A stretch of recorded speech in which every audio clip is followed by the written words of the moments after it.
Welcome to Swipe from a brew house this week, and it's a special one, the first of its kind in the UK, I'm told.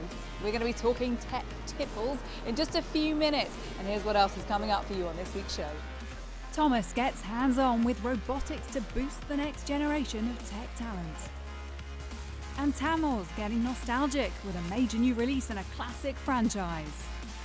That's all to come for you after a quick look at some of the tech news headlines that grabbed our attention this week.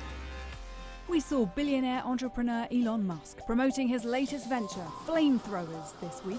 According to Musk, his company sold out of the $500 blowtorch-like products within days. But even his promise to ship all flamethrowers with a complimentary fire extinguisher is unlikely to appease anyone concerned about safety.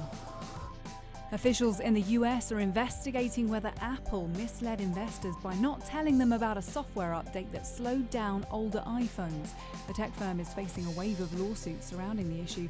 Apple says the update was designed to stop devices abruptly shutting down due to low battery. Renault has been showing us what it would be like to travel in its new concept car. The Symbioz demo car is electric and autonomous, so a driver can use the journey time to do other things like slip on a virtual reality headset and pretend they're somewhere else, for example. You know those fears about robots taking our jobs? Check out Japan's first robot cafe with a robot barista named Sawyer. He or she can apparently serve up to 5 cups of coffee at a time. The manager says having fewer human staff members means they can increase productivity and serve coffee at a reasonable price. We'll be getting a look around this special brew house in a couple of minutes. But first, there was no beer for Thomas, and rightly so, when he went to find out how one British company is helping raise the next generation of coders and robot creators.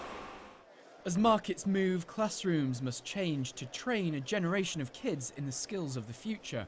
That's the goal of Colchester-based firm Rapid Education. They've partnered with Vex Robotics to bring the latest in high-end learning tools to schools. The V5 was just released and announced about 2 weeks ago. This is our UK unveil here. So we're really excited to bring this new technology into the classroom. This allows us to bring some of the new high-end technology concepts like full-color touchscreens like smartphones and vision tracking systems like smart cars and autonomous vehicles. And that's when it takes out my terrible driving. Exactly, it can improve that just a little bit. As the curriculum evolves to include more advanced STEM subjects, that is science, technology, engineering and mathematics, robotics and coding are starting to play a very big role. The robots provided here cater for all levels of learning, from 7-year-olds in Key Stage 2 right up to university-level training. The new V5 system aims to make that learning and teaching experience more accessible, with smartphone-style screens offering new colour detection technology. It goes red when it sees red, it goes blue when it sees blue. It's not just in the classroom that this technology has been used, is it? You also run competitions. Absolutely. Today there's about 20,000 teams across 40 countries that compete in new games that are released every year. Rapid are also getting kids hands-on with everyone's favourite gadget. We got into drones really because we were looking for a project that was very design-led. A lot of schools have 3D printers and are looking at manufacturing as a process, but finding a really good project to attach 3D printing as a process to was very difficult. What that allowed us to do was provide simple electronics to the students and get them to think about the design of the drone itself. How do I go about making a drone frame? What elements do I need to consider? Is it strength? Is it weight? Is it flexibility? As a new wave of graduates enter the workforce, they will do so with a set of skills unimagined a decade ago when I was at school. For now, I'll stick to the simpler stuff. Thomas Newton, Sky News. So what is a tech show like Swipe doing in a brew house? It'll make sense once you hear about the £2.5 million cutting-edge system they've got here at 4Pure in London. This is the brew house. It's been said that beer came before bread, but I wonder what ancient brewers would have made of the high-tech, shiny new brewing system that's apparently increased this company's output by 400%. We have 4 vessels, a mash tun, a lauter tun, a kettle, and a whirlpool. Every process that we used to do manually, that we used to have to climb into vessels with a shovel to empty them out, that's automated now. We used to have to control valves by hand to sort of mix temperatures, and that's automated now. Everything that we want control over, we have that control. Is this now live inside the vessels? Yeah, so everything that we saw upstairs is represented on the screen here. Here's where much of that control is centred. Real-time information for each vessel with volumes, pressures, temperatures and flow rates. I can open a valve by touching it on the screen. I can turn on a pump.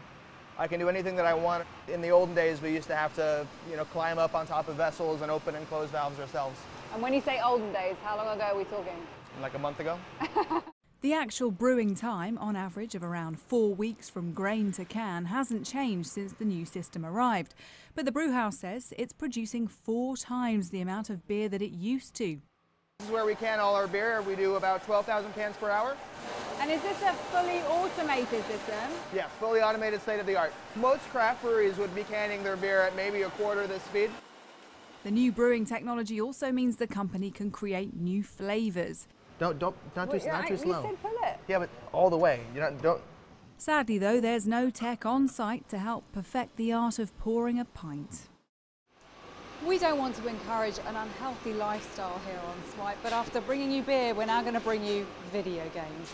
Tamoor has been reviewing his pick of the latest releases. The first big release of 2018 is Street Fighter V Arcade Edition. Street Fighter V was actually released in 2016, but it was missing a few key features that would have made it fun for everyone. And those are here in Street Fighter V Arcade Edition. The big new addition is actually arcade mode, which channels nostalgia. It's like the classics you remember, like Street Fighter 2, in which you fight a series of opponents and then end with a boss fight and get a cool ending. Except this time they're really leaning hard into nostalgia. It's the 30th anniversary of the series, so they're going back and making everything look like Street Fighter 2, Street Fighter 3, Street Fighter Alpha, and a few other classics that you might remember. All the characters that have been released since Street Fighter V originally launched is going to be included in the version that you buy of Arcade Edition. If you already own it, you get it as a free upgrade. So Street Fighter V Arcade Edition is the full rounded experience. It's got plenty bang for your buck, and it's a game that anyone can pick up and anyone can have fun with. I wouldn't put money on your chances of walking out of here. In episode 4 of Batman: The Enemy Within, the Joker finally arrives in Gotham, except he's always kind of been there. You originally meet him as John Doe in Arkham Asylum, and over time you establish a friendship with him. Bruce Wayne and Batman work alongside this character, using him for information and helping him complete missions. However, these games are all about choice and consequence, and in episode 4 you're forced to face what happens when you mistreat a character who's on the edge. Whether you've treated him poorly or whether you've been kind to him impacts the kind of character that he becomes in the future. On the one hand, you may get a character who shows sympathy and shows empathy towards other people. However, on the other, you may get the stone cold Joker that we all know and love. Episode 4 of Batman: The Enemy Within is compelling, and as it's the penultimate episode, it sets the stage for a thrilling finale.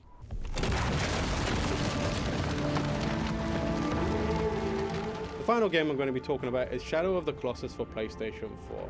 It's one of the greatest games of all time, so if you haven't already played it, you definitely need to check it out. You play as Wanda, who travels to a weird, far-off land alongside his trusty steed Agro. There he's hoping to find and kill a series of colossi, and in doing so, bring back a loved one. This is one of the greatest games of all time for a number of reasons. It's got an incredibly foreboding, somber atmosphere.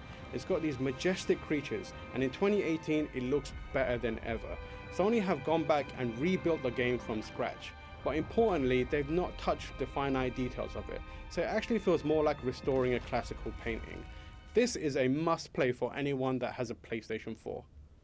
Well, that's it for this week's show. Join us again for more Swipe next week, and in the meantime, follow us on Twitter @Sky News Swipe. Bye-bye.